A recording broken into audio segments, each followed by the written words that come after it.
في الحلقة السادسة من وبيننا ميعاد كان حسن بيلعب تنس مع ندى وطاهر وديشا وبقية ولاده مراد، وكانوا بيلعبوا كلهم مبسوطين. بعد كده ندى كانت بتقوله باباك لذيذ جدا وبيلعب كويس قوي، وكان حسن بيداري الغضب بتاعه وداري زعله وكان مبسوط وبيلعب مع ولاده. لكن طاهر قال لها بالعكس، انا بابا وانا عارفه كده هو متضايق وفي حاجة مزعلاه، بس هو كده بيداريها. لما بيكون زعلان بيكون بيداري ودي طريقته.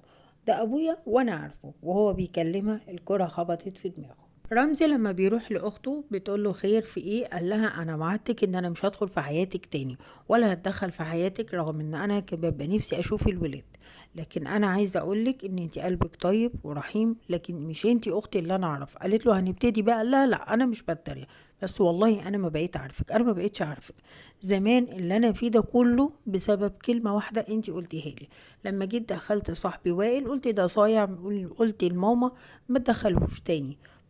فضلت مع صاحبي وقعدنا نلعب بره، وفضلت طول الوقت ده وانا سارح مع صحابي. فعايزه اقولك ان من الكلمه اللي انت قلتيها دي انت اللي عملت فيا كده. كل ما اروح ولا اجي تقولي صحابك الصيع، صحابك الوحشين، صحابك بتروح. انت اللي عملتي فيا بالكلمه بتاعتك دي. وصاحبي ما عملش حاجه، ده انسان كويس وانت خسرتيه، وانا ما بقيتش فاهم انت ليه بتعملي كده. فقالت له اللي انت عايز تقوله ده المفروض ان هو كان يشكرني. اللي انا جبته مطرحه، قال لها انت جبتي واحد مرتشي وسمعته وحشة وعلتيه عليه. قالت له بالعكس، انا احب اقول لك هو بياخد من الناس كام، بياخد عمولات كام، بياخد رشاوي كام، انا عارفة هو بياخد. وبتقول له هو اللي المفروض يشكرني، وهو اللي المفروض على اللي انا عملته. انا حطيته في مكان عشان ينظفه، مرتب هيعلى وكمان هياخد مكانة افضل. وده انا حطيته عليته علشان خاطر ان انا احطه تحت عيني للتجاوزات اللي هو بيعملها. قال لها لكن ما بصيتيش لحياته. قالت له مالها حياته، ام العيال تقعد تربي العيال وهو هياخد مرتب ازيد. قال لها هو ظروفه زيك بالظبط، عنده 4 عيال وبيربيهم لوحده ومراته متوفية من 10 سنين. اتمنى بقى تكوني فهمتي وان العاطفة عندك تغلب عقلك. انتي شاطرة لكن لازم يكوني رحيمة بالناس شوية، انه ظروفه زي ظروفك وبيسيبها وبيمشي. بيرن التليفون على حسب من ام بسنت وبتقول ان ابنها شكله سخن وعنده كورونا ومش هتقدر ان هي تيجي علشان تنظف الاسبوع ده. وبيقوم وبيبتدي ان هو ينظف البيت ويشغل اغاني ويكون مبسوط ويقعد يرقص عليها وينظف البيت هو حتة حتة بدل ام بسنت. وبيتفاجئ بعد كده ان الباب بيرن. اول حاجة بيكون اخته قربت تيجي اللي هي زينب، وبتيجي من الصعيد علشان تزوره هو وولاده. لكن قبل ما بتيجوا بيكون الباب خبط، وبيتفاجئ لما بيفتح بيلاقي قدامه المهندسة نادية. وبتشوفه طبعا وهو بينظف البيت، وبتتفاجئ بمنظره ده وهو بيتكسف جدا، وبيعتذر ليها ويطلع بسرعة علشان يغير هدومه. تدخل اخته زينب، واول ما بتشوف المهندسة بتقول لها ايه ده، ولاد اخويا جايبينك بقى كلهم ولا انت جاية لوحدك ولا انت مين؟ وبتدخل معاها تقول كلمي معايا كويس يا ست، انت ازاي بتكلميني كده، انت فاكراني مين؟ وهينزل بسرعة حسن يقول لها يا زينب ما يصحش كده، عيب، دي رئيس مجلس الإدارة بتاعي وما ينفعش كده، دي المهندسة نادية. بتقول له مهندسة بجد ولا بتضحك عليا؟ يقول لها عيب ما يصحش كده. وبيتقول نادية بالحالة بتاعته، بتقول له متشكرة ليك قوي وشكرا ان انت ساعدتني، انا ما بثقش في حد غيرك، وبعد كده يا ابني اوعدك ان انا مش هتدخل في حياتك الشخصية خالص. بيجي مشهد بعد كده وزينب بتقدم فايش وشاي وبتقول له خد عشان تاكله وتسقه. وقال لها تسقي ايه، بقولك دي مجلس الاداره يا زينب ما يصحش كده. وبعدين بيقول لها اتفضلي. قالت له قال لها انت عارفه ده؟ قالت له ايوه انا عارفه ان ده فايش، امي من اسيوط وبتعرف ان هو من الصعيد. وبيقول لها كنت اتمنى ان انتي تيجي ليا مش علشان ظروفي، علشان تحترمي كلامي. قالت له اوعى تفتكر ان انا جايه عشان اعتذر لك، انا مش جايه عشان اعتذر، انا مش بعتذر لحد، انا جايه هنا المفروض انت اللي تعتذر لي على الاهانه وانا سكت وما رديتش عليك.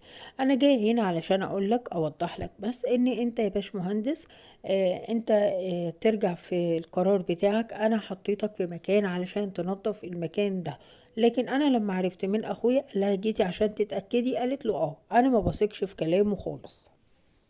وجيت علشان اتأكد بنفسي، وكمان علشان انا احترمت ظروفك، انت كان المفروض توضح لي. قال لها انا مش محتاج ان انا اقول ظروفي الشخصية. قالت له لا، محتاج يا باشمهندس، علشان ظروفك الشخصية انا اقدرها واحترمها، واقدر واحطك في المكان اللي انت المفروض تبقى فيها وتقدر ترجع شغلك. قال لها انا عندي كلمتي.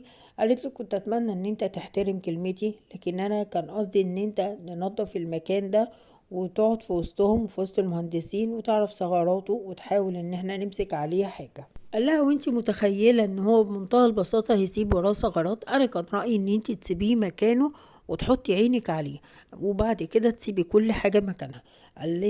فهي عرضت عليه وقالت له خلاص، انا نرجع كل حاجة مكانها وهرجع في قراري، بس يا ريت حضرتك ترجع. لكن هو رفض وقال لها مش هرجع. قالت له انا غلطانة ان انا جيت وسابته ومشي. رمزي بيسأل عفاف، بيقول لها المهندسة ما جاتش؟ قالت له لا ما جاتش ومفيش جديد، وما هي قالت لي القرارات الجديدة ما تبلغيش بيها حد واصبري شوية. اما الحالة اللي بتكون مع دكتور ايهاب، تبتدي بقى تقول له ان هي كانت في دار قبل كده للمسنين، لكن بتلاقيهم كلهم لا اما بيكونوا متضايقين من حالهم واللي حصل لهم، لا اما بيدعوا ان ربنا يوريهم في اولادهم.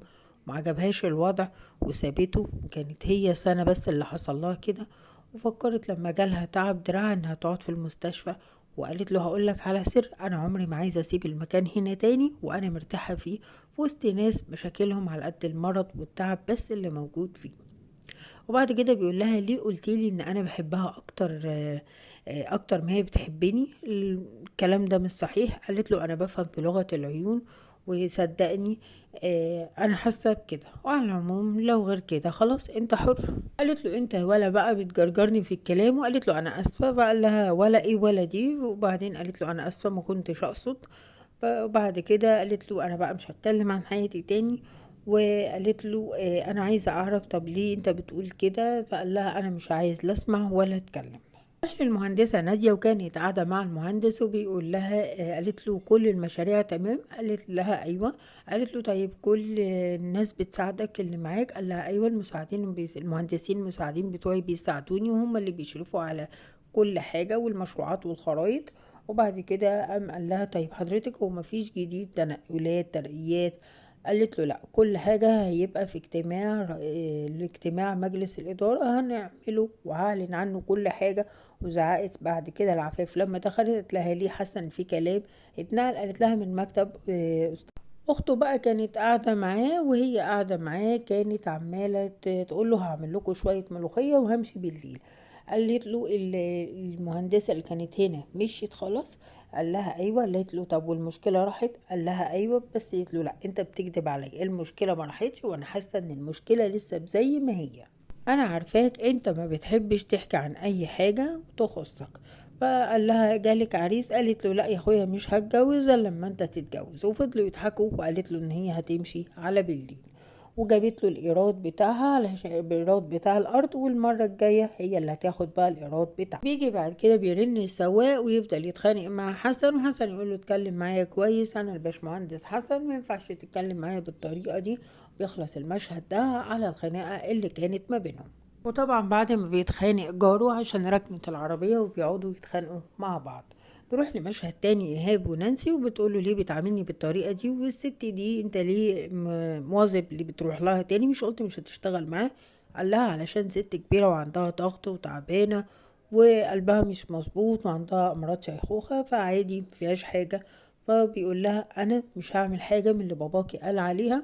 وبعد كده بتهزر معاه وتقوله إن هي بتحبه، وبتطلب منه ان هما يروح يعزمها على اكلة ممبار، وبيوافق وبتحاول ان هي تصالحه. زينب عملت لهم ملوخية وبط وكانوا كلهم مبسوطين، لكن لاحظوا على ابوهم انه عصبي ومتنرفز ومش عارفين هو زعلان ليه. وكل ما حد يتكلم يبتدي ان هو يتنرفز عليه ويتعصب. وبيقول لهم بعد الغدا اني لازم انا عايزكم علشان كلكم اقعد واتكلم معاكم. وبيقولوا هو ليه متنرفز علينا، ليه بيعملنا بالطريقه دي؟ عمتهم بتقول لهم عادي، ابوكوا عنده مشاكل في الشغل ولازم تستحملوه وخليكوا كويسين وما حصلش حاجه يعني. ناديه بنتها الصغيره بتقول لها عايزه اروح عيد ميلاد صاحبتي، لكن هي بترفض وتقول لها هي جات لي قالت لها كان عيد ميلاد في الويك اند وانا تعبانه ومش هقدر اروح في اي حته، ارحموني شويه بقى، سيبوني اقضي يوم من غير ما اخرج. اما بالنسبة لولاد حسن كانوا قاعدين وبيهزروا مع بعض، وباباهم لهم زمان لما كنت بلاقي في البلكونة عاب سجاير كنت بقول مش مهم، وببقى عارف هو مين واقول انا بسنكم كنت بعمل كده. لكن لما الاقي بيب موجود في البيت وكمان في زيت حشيش يبقى هنا بقى هتقف. وخلصت الحلقة على كده. يا ترى مين من ولاده اللي كان بيشرب حشيش؟ ده اللي هنعرفه